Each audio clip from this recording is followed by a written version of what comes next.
Welcome to this week's episode of the Deliberate Leader podcast. This week I'm joined by Professor Bruce Thompson. Professor Bruce Thompson is an active clinical scientist with over 30 years of experience working in hospitals and universities, and is a key opinion leader in the area of pulmonary function measurement internationally. Bruce and I have had the pleasure of working together on a couple of occasions throughout our career at some different universities, and it's a real pleasure to welcome him today. Bruce is currently the head of School of Social Sciences at the University of Melbourne here in Victoria, and he leads up this area, particularly focusing on the Faculty of Medicine, Dentistry and Health Sciences. It's a real pleasure to welcome Professor Bruce Thompson to the Deliberate Leader podcast today. Welcome to this week's episode of the Deliberate Leader podcast, and I'm very pleased to be joined by Bruce Thompson. Welcome, Bruce. Thank you very much for having me on. I am excited about this conversation. Bruce and I have worked together in a couple of capacities in the past in the same organisation, and now at Bruce's current organisation, which I'm sure we'll hear more about, particularly from an industry perspective. But Bruce, I know that listeners today are going to really be drawn in by your various experience across, the clinical world, but also the academic world and the professional world, and how you've built your leadership career across all of those three domains. So I'm really, really excited about our chat today. Thank you. Yeah. So it is customary on the Deliberate Leader podcast that we start off with a question, if I may, around, for you, what are these deliberate leader characteristics? So deliberate leadership is, it's not yet recognised from an academic literature perspective. There's a lot around servant leadership and distributed leadership and those kinds, and it probably borrows from all of those. But from your perspective, Bruce, what are those essential characteristics or traits that really make up a deliberate leader? So it is a really good question. And when you mentioned it, I thought, okay, this is it's a really interesting comment. And there's two words, deliberate and leadership, and they mean very clear things. So one of the things that I've been reflecting on this is it's an active decision to lead. And I think a lot of people end up getting that confusion between management and leadership, and I see that all the time. But it's very much, especially in the clinical world, and you do see it in the academic world. Yeah, I'm happy to be the head of the school or whatever it is. Yeah, no, look, it's fine. Let the thing tick over while I do my own research. Or I feel that, I'm happy to be the director of a medical department, but I still need to do ward rounds and I still want to do all these other things. Well, at the end of the day, you need to make the decision you're going to lead it and actively almost turn your mind off. I'm going to let that go to a degree. And my job and the reason what I'm doing now is to actually lead this to a place where it potentially hasn't gone before. So the aspects about that is, number one is lose the ego. And that's a really hard thing to do because your self-identity could be, I'm an academic or I'm a doctor or I'm a nurse or whatever. You almost have to let that go a little. And your own ego, you need to almost have a really clear focus. And another thing I was reflecting on my other life is as a musician, and the musical notes is the code, but that's not what the music is. And so ultimately you really need to have an underlying clear strategy that you've worked up. That's your code. But then ultimately the music is actually the bit that really comes out of that. Mm-hmm.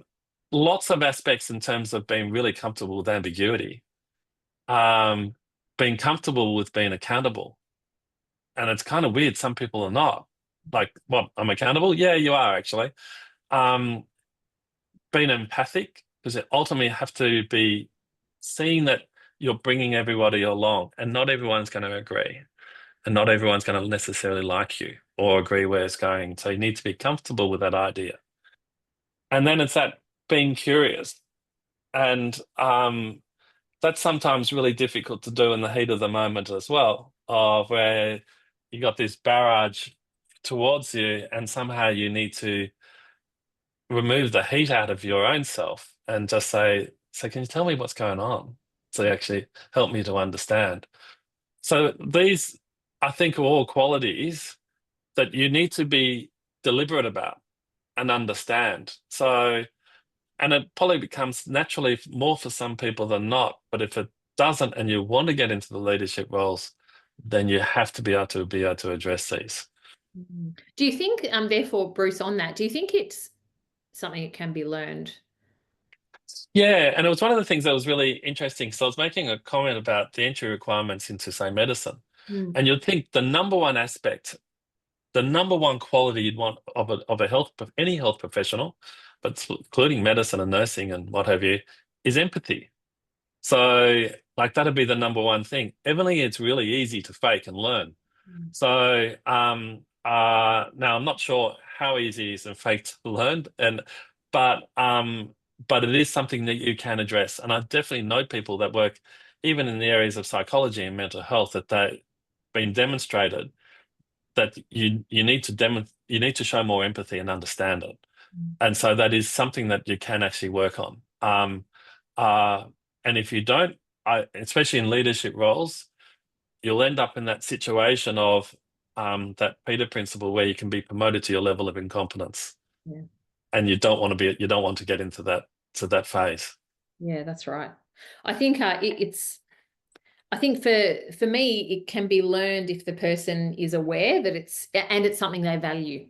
So, you Yes. point out some great ones there: ambiguity, accountability, empathy, and curiosity. And I think even if we've got some blind spots or gaps around those qualities and those attributes, if you like, of leadership, and particularly deliberate leadership, if there's a self-awareness, we can kind of tune in and go, okay, I know that naturally I'm not the most empathetic person, but I know that I need to come at this, with this type of energy that I'm bringing in, so I can do the right thing by this person.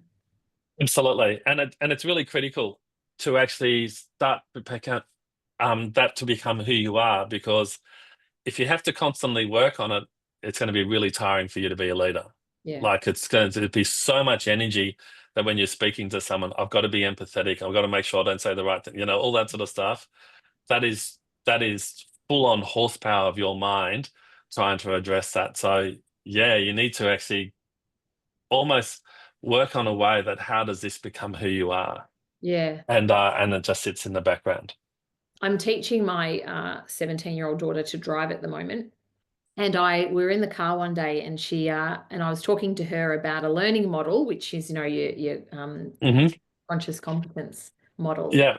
And she reflected it back to me the other day, because she kind of did something. She goes, "Oh, Mum, I'm now consciously incompetent," because she missed something. Yep.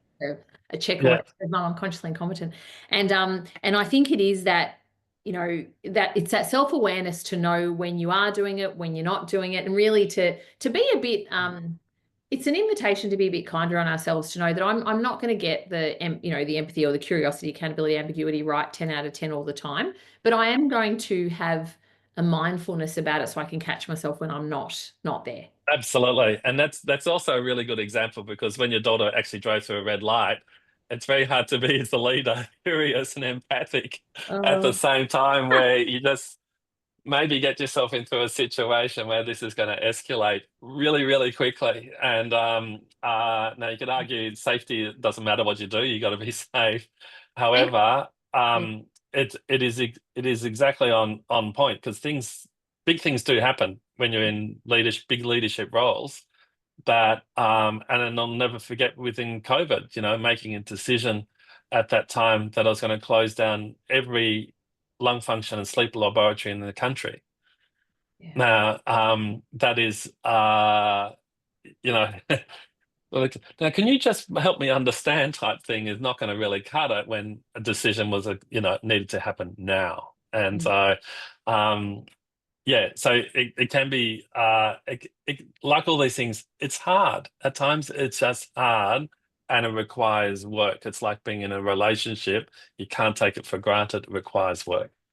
For those big decisions there, Bruce, around what you had to do through COVID, I imagine that with those that understood and knew you best around where that conversation and where that decision had to come from, that there was a huge investment of trust in those relationships. So even though the outcome may not have been the preferred, but I imagine people would have understood why, because of the obvious factor at the time, right? But also the trust in you as the leader around having their back and making the right decision for the organisation, for them, and for all the other stakeholders. Yeah, so trust is critical. And again, you have to respect trust. And you can't, that's where your ego needs to be put aside, and you can't be arrogant.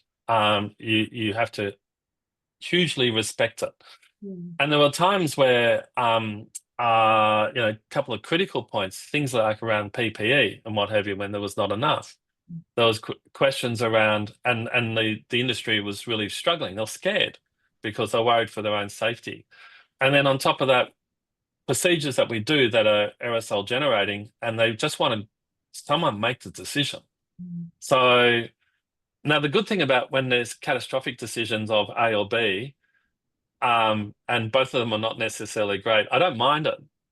It's kind of exhilarating because at the end of the day, we've got to make it. There's no negotiation. We can't just say, well, let's wait for 3 or 4 weeks. We have to do it right now. You only have limited options. And so therefore, ultimately, it's quite a calm thing to be able to do.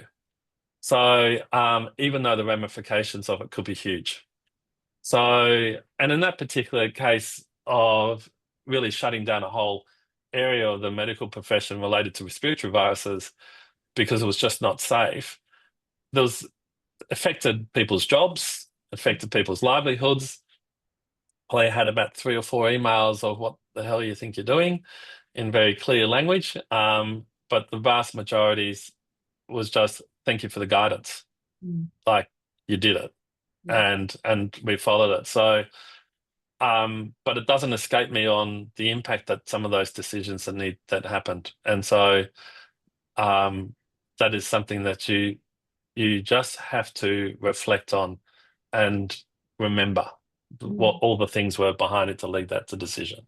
How do you deal with that? Like, at a more personal, reflective level, when you have it, and that's one example, but throughout your leadership career where you have had to make decisions, and had that courage, the trust of those around you, but also the courage to make those challenging decisions. How do you best cope with that when you are reflecting in your quieter moments after the scenario? So it is tricky. And there was another one, which I briefly mentioned about the PPE story, where the people at the front line had certain expectations, but there was also wasn't enough available.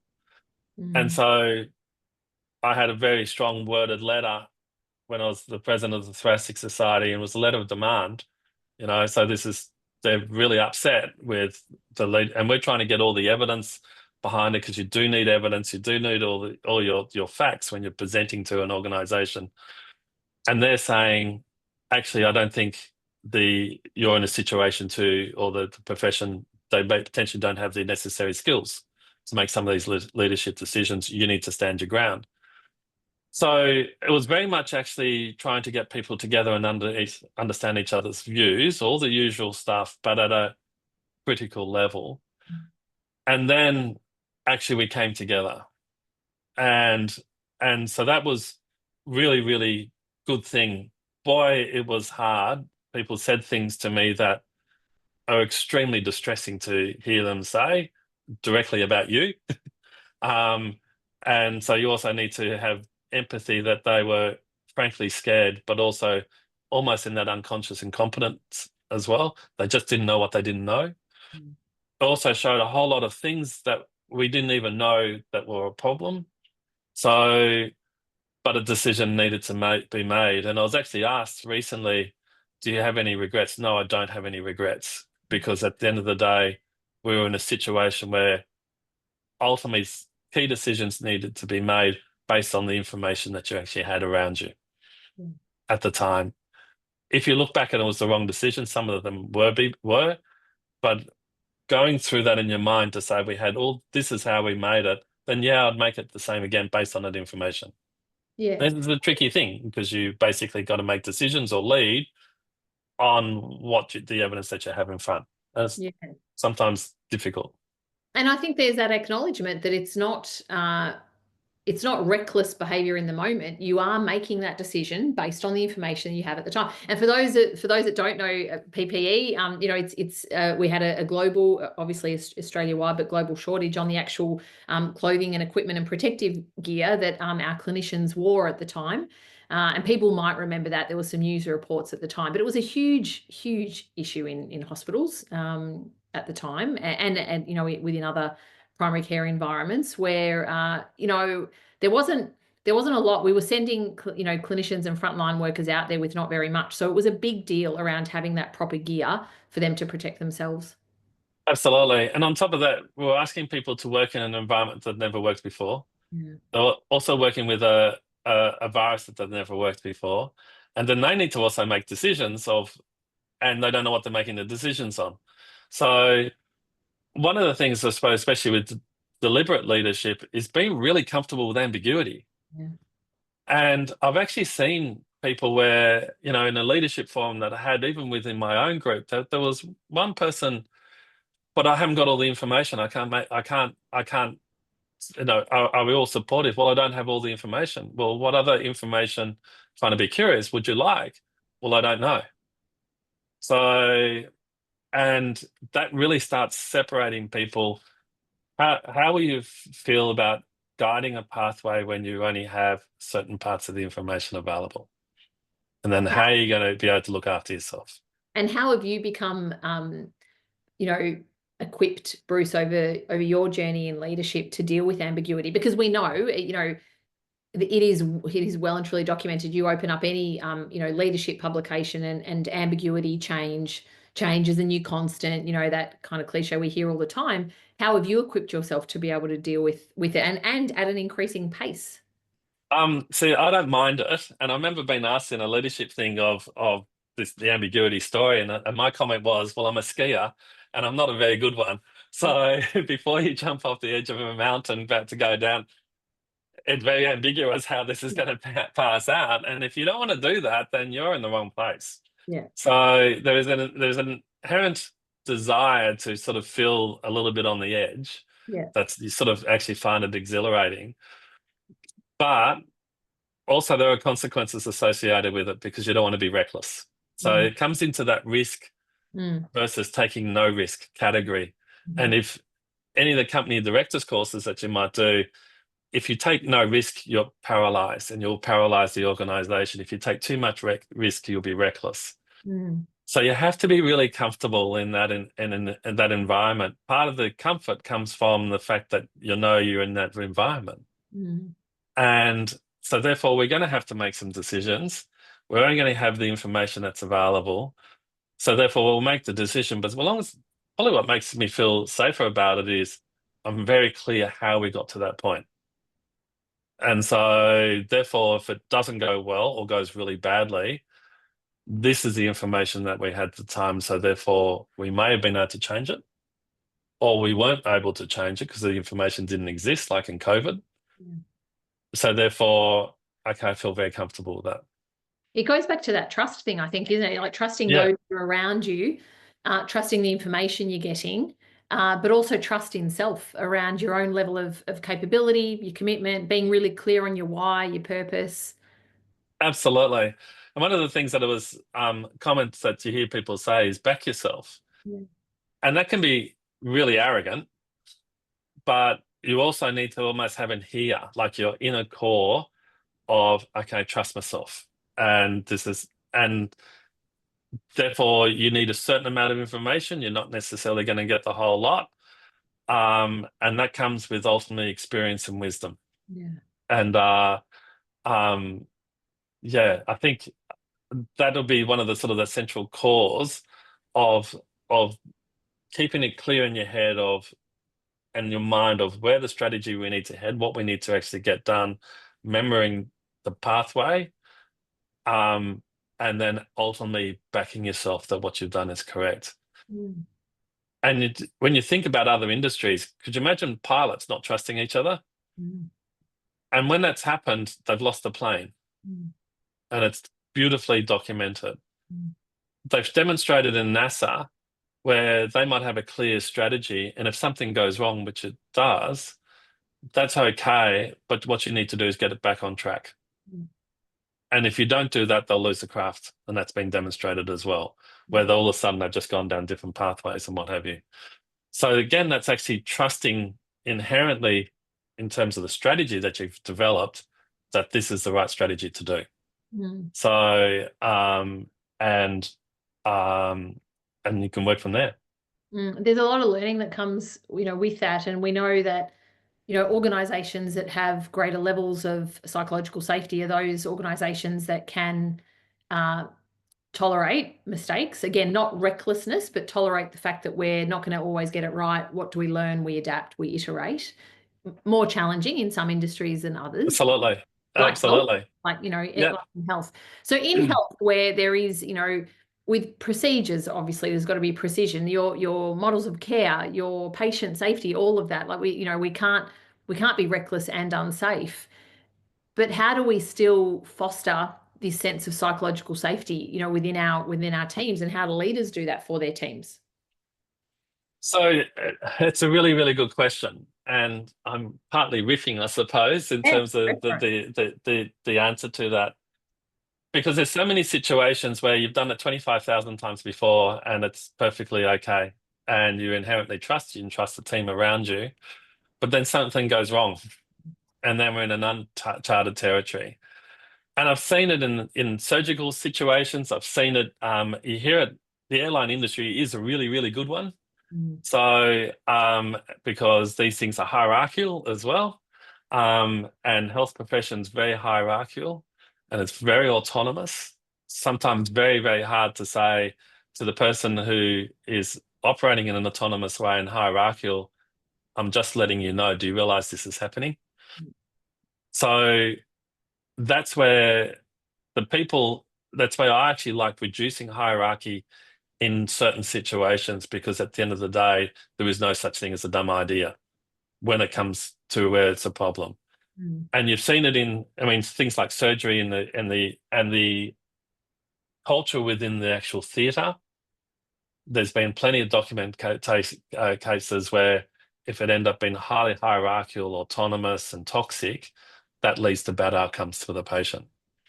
So that's the last thing you want to do. And if anyone watches these reality programs, especially like emergency rooms and what have you, you'll see people with stickers on their shoulders with what their job is, why they're there, and they'll have a person who'll be overseeing the whole thing and getting it, understanding where they're going to be leading this, and they'll be following direction. And everyone inherently trusts each other. So it's just critically important. And if it ends up that it's uncomfortable and people are not feeling worried, have been yelled at, and I've seen it all before, experienced that, then that just creates an environment that is not going to achieve the outcomes that you want to achieve. It's just way too much risk. You mentioned earlier on in this discussion that for those you mentioned having to lose the ego sometimes with your identity. So if you're a particular level of health practitioner, or in any industry, an academic, an engineer, or whatever you might be, as you move through those leadership levels, we let go to some extent of the value of the expert, and you assume the value that you're now required to provide is at leadership, right? Because there's others that can provide that expert expertise. However, in health, often, like, you are the top person in the country, or in the in whatever region in that field, or you're the top 3. So how in terms of reflecting on that, how do we get away from the natural ego that comes because you are at the top of your game in that level of specialty? Does it mean that we shouldn't maybe give those kinds of specialists those leadership roles, because it is really hard to hold both of them in equal? So that's quite a compounded construct. So I'll just tease it a little bit, I suppose. As far the way I work, and I find it, and I find myself a little different sometimes in academia, as well as not so much in healthcare. I take advice. So you need to get information. And then sometimes you can ask for advice and it just goes on forever. But you need to get some sort of a sense and some ideas from a range of people. I'm also lucky enough to have children that are in their mid-20s, boy, do they have some pretty impressive ideas. And, you know, you're sort of the patriarchal, that sort of stuff. And then kids come up with it and you go, wow. So that's that open-mindedness to advice and other ideas and fresh ideas, because the world's changing underneath us. We only need to look. We've just had an federal election. The world changed underneath. Not someone didn't read the memo. So you really, really need to be very open-minded, in some ways let go of the ego and get advice from everybody. Now, you also mentioned about the leaders as well, and some of the major leaders that I've seen, and especially someone who I know was the most cited person in asthma, he is a person I used to get advice. And just seeing it in action where, you know, look, I just need to pick your brains about something. Is my thinking right about this? Have I got that right? And that really changed my thinking as well. And you do some see, and unfortunately in academia, we don't tend to ask. Well, I ask for advice all the time, but I don't see it a lot for others. They just go off and do it, as opposed to literally getting on the phone. Hey, Bruce, what's your view about this? You know, what do you think's going on? So I actually personally think it's critical, because at the end of the day, you can't be that arrogant to expect that you know everything. And the issue with academia is it is hierarchical. It's like healthcare.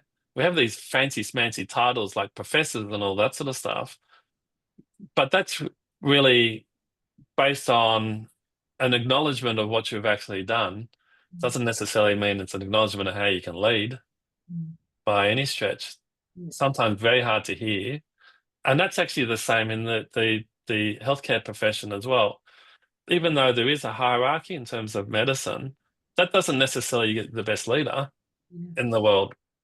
So it's a completely different skill set. You may be the best clinician. Like, I want to see you for this, like, because you have the best clinical skills in the world.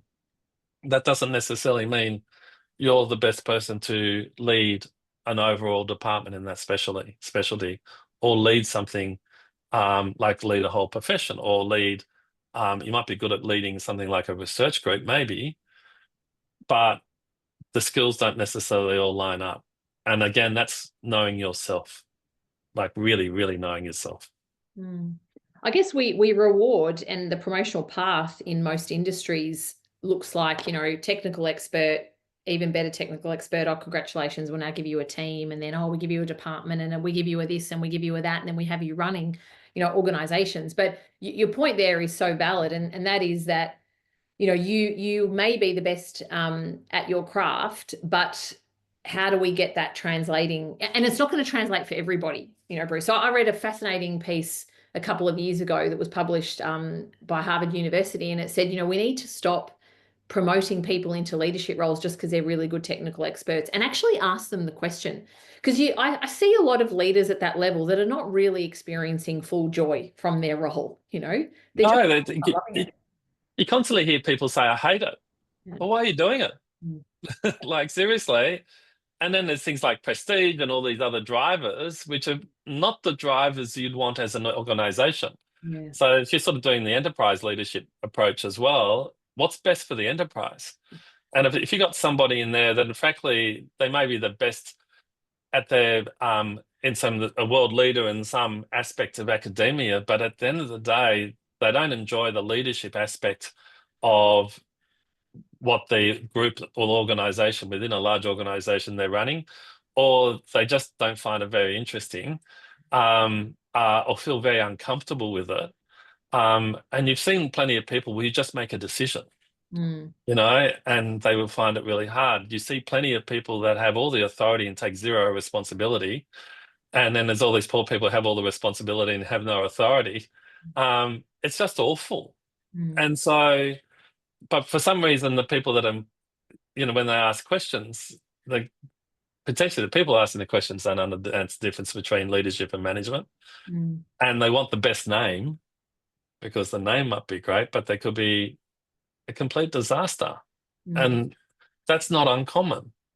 So I find it, I remember once I was interviewing somebody, and it was one of those things of, they just didn't understand the business that they were and they were an internal applicant and didn't understand it. And so it was like a very decent level of question, because they didn't even understand the business, but couldn't actually even think of where this needs to go. And then what's the thing that you think needs to be done? And it almost was actually like a micromanagement.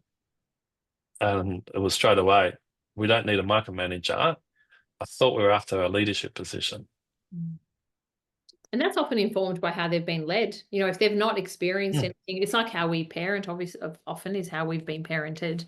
It's our only frame of reference, and because we've experienced it, there is no, you know, it's a bit luck of the draw whether you get a great leader that you can learn from and learn some really great strategies and techniques versus a micromanager or someone who's, you know, going to stifle that development. No, I 100% agree. Sadly, I've also seen people who have been, you know, senior where micromanagers and to a leader underneath them, and that doesn't go well as well. It's really, really difficult. Yeah. So that's where being true to yourself is really important. Yeah. And backing yourself. I'm reminded of a statement that a mentor, Matt, of mine makes often, and that is that leadership is it's a decision, not a position.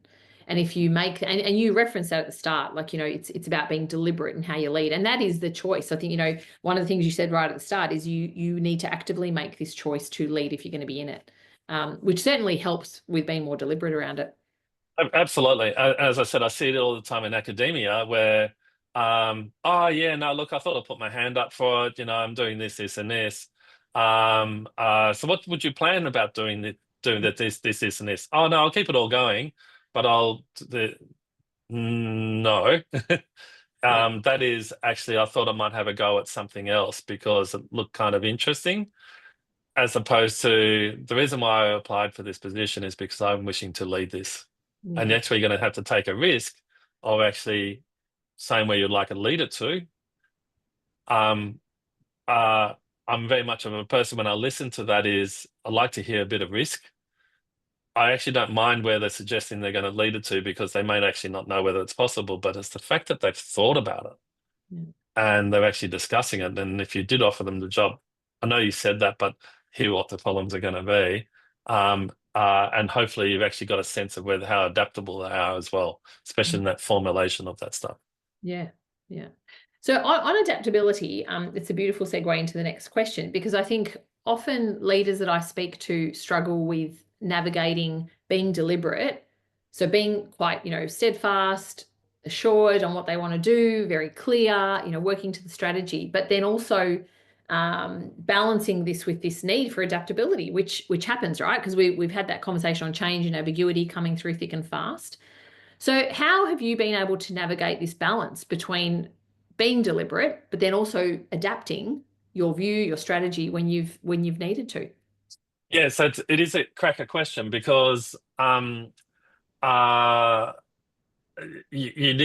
might have a strategy all you like. So, and for us, for example, it could be something about a new course or whatever that we want to actually develop in a profession. And we can have that strategy all you like, but if there's no funding for it, then, and you've exhausted all the avenues of trying to get something funded, then that strategy is not going to fly. So that's okay. That's 100% okay. Sometimes people find it, but it was our strategy to, yeah, but it's not going to, we didn't know at that time that all of a sudden the world changed. And so therefore that market doesn't exist anymore. But I was reflecting a little bit about this and using the music analogy, where ultimately the actual written notes on the page is your strategy and your true north. But if you look in the world of jazz, for example, where they improvise and riff around that, but their true north is the strategy. It is still very structured. You see all these people say, I'm not sure where it's going to go. We'll see what happens from within the heart. But I can guarantee you, as a musician in another life, there is an absolute core framework that they're working within. And so that is something that's, and as I mentioned, the NASA example, when something goes wrong, that's fine, that's no problem, and we're going to have to work out a way around this. But the name of the game is to get back on the course very, very quickly. So, because otherwise you end up going down rabbit holes. It's almost like what they call a binary decision framework. So you get to a crossroad, we're going left or right, you go left, and then you got to make a decision left or right. And if you keep on that, you might end up just going completely miles away, as opposed to we've got a very clear map that we need to work through. Okay, there's a big hole in the middle of the road. Okay, I'm gonna have to work my way around it, but I need to get back onto the road again quickly. So that's, I think, the way that I deal with adaptability. You need to be able to go, okay, either this work and you drop it, and that's fail fast, or how do we actually work around it and be creative in our thinking around it to get to where we want to. The other thing is also the idea of just because it worked once before doesn't mean it's going to work again. So you're back in the improvisation of music. You can't copy what you improvised last time. So, you know, it's a different environment. You might have a different, you know, you might have an acoustic guitar instead of an electric in your hand. You know, it's going to be different. So, you know, just out of interest, what do you play, Bruce? What instruments? So keyboard, slightly weird. I'm actually an organist. I can play the pipe organ reasonably well, and I sing. So I will not sing in front of you, I can tell you now. So another episode. Yeah, so I do that. And choirs are a really good leadership example. So I've conducted a lot of choirs. It's almost a bit like a benevolent dictatorship. You need to have in your head exactly where this is. You got to think of the sound that you got in your head and where this is going, and you've got the code, and then you need to bring the 20 people along with you. And so now there's a little bit of a difference thing. You can't all of a sudden actually start having every time we're going to be, you know, oh, do we come in on this note? And, you know, you can't have 20-way discussion. That's why it's a bit of a benevolent dictatorship. The conductor says this is where we're going. However, you can actually ask every now and then, what do you think? Should we do this? You know, give them and then off we go. Because you're looking there, like, you know, having, you know, as a participant of a choir, you're looking at what lights the group up, what's going to create most energy for them as you're entertaining. You know, as you were giving that example on the framework and the musical notes of the strategy, what I was thinking was, you know, being in, you know, some really cool jazz bars at different times of my life, but also knowing that they're playing and improvising because their main aim is to entertain.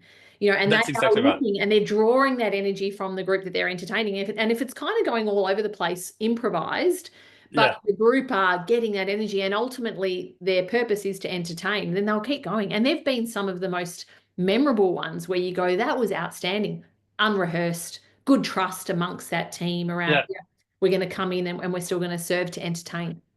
Absolutely. And even in the environment where, like being an organist, I've played for, you know, services where I had like 1,000 people in the room. And when people are singing like a hymn or something like that, you can improvise on the last verse. Now, if you go off on a tangent, you've lost them. So you got to be able to hear it and somehow lift the whole lot as you're playing. And it's the same with conducting as well. So we got a concert on Saturday, actually, of a professional choir. Really, it's a bunch of professionals who can all sing.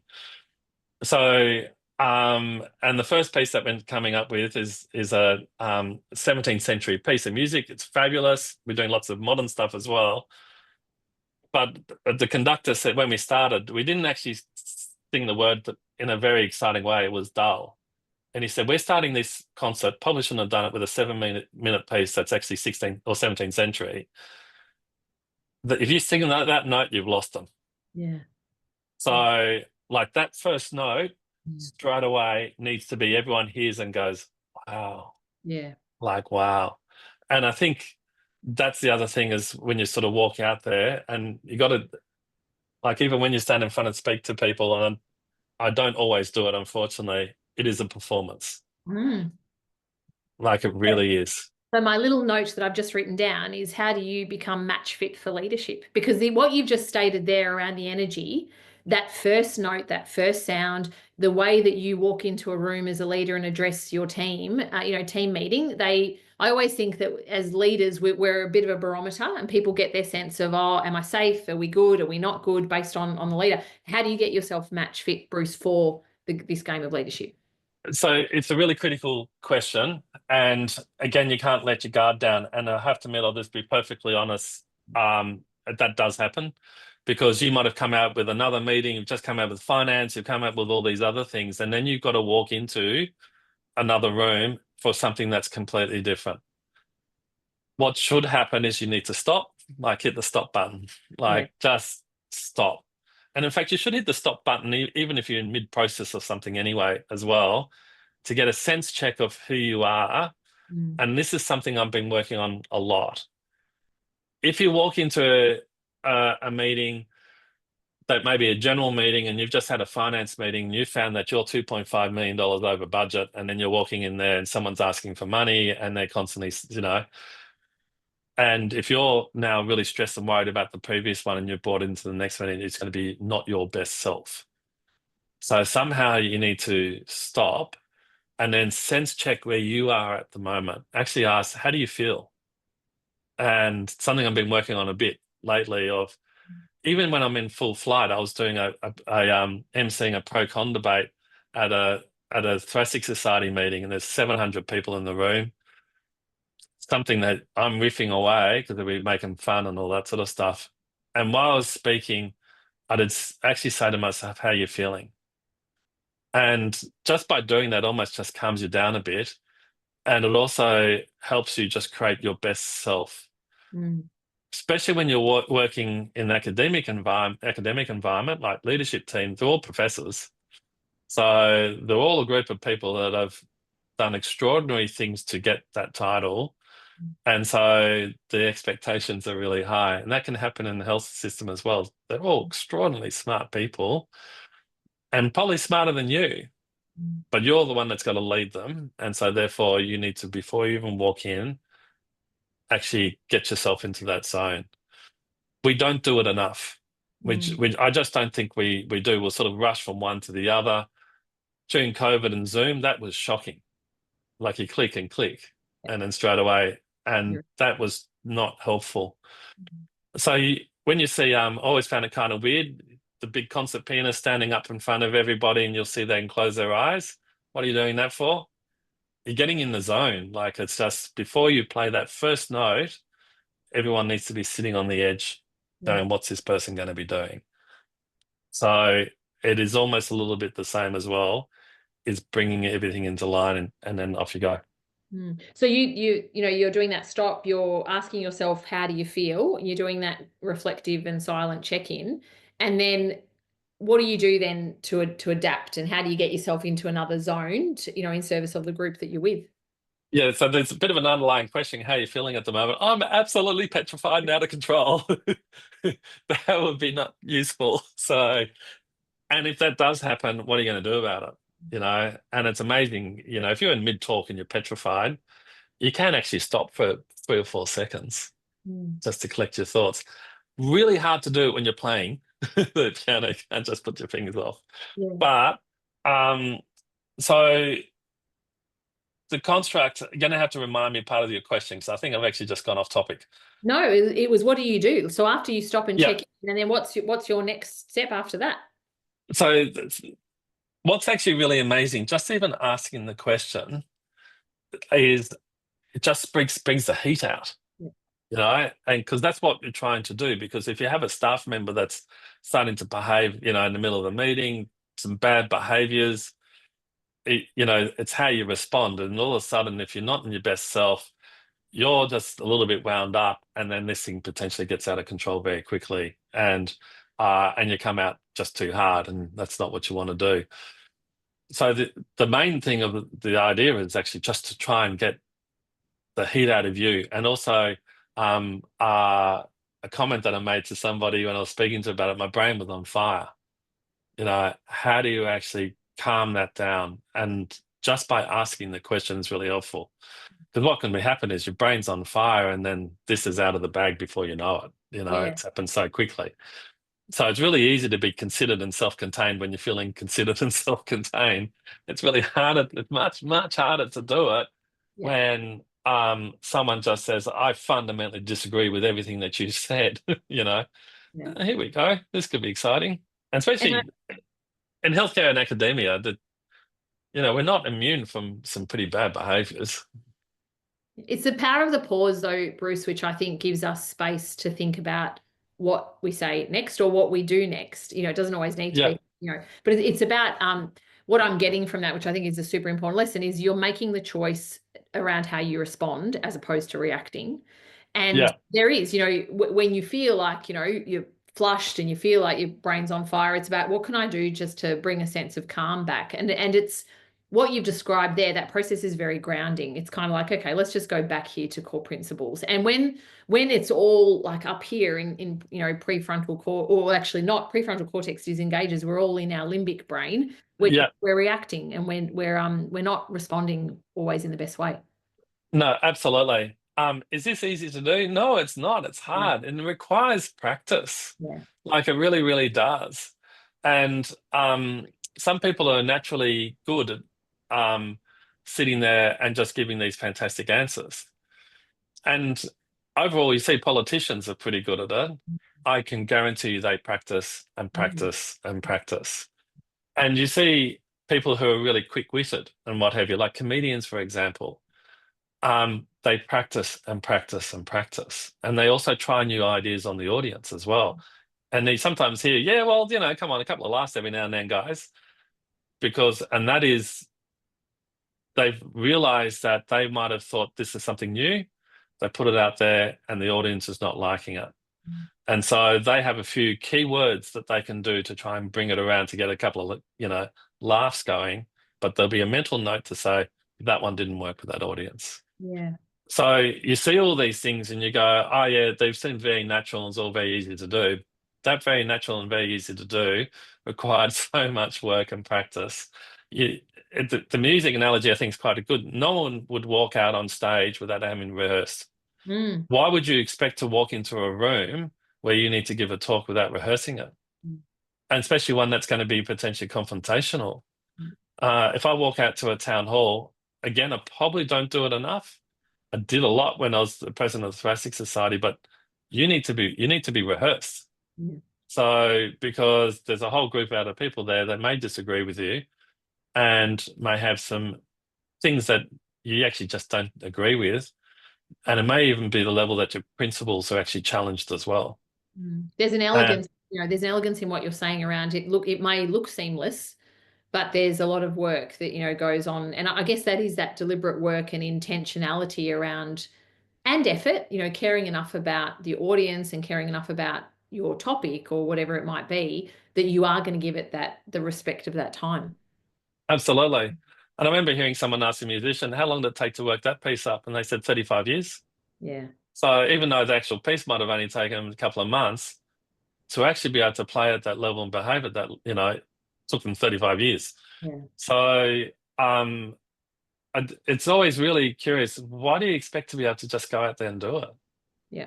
You know, and again, it's also dropping the ego when it goes badly. Like it's humiliating. There's no two ways about it. Really has its solid crack at your resilience. Yeah. But that's where you need to surround yourself with people who are willing to be honest but respectful and helpful, not just, yeah, well, that was just crap, you know. Yes, thanks. My ego's really shot already.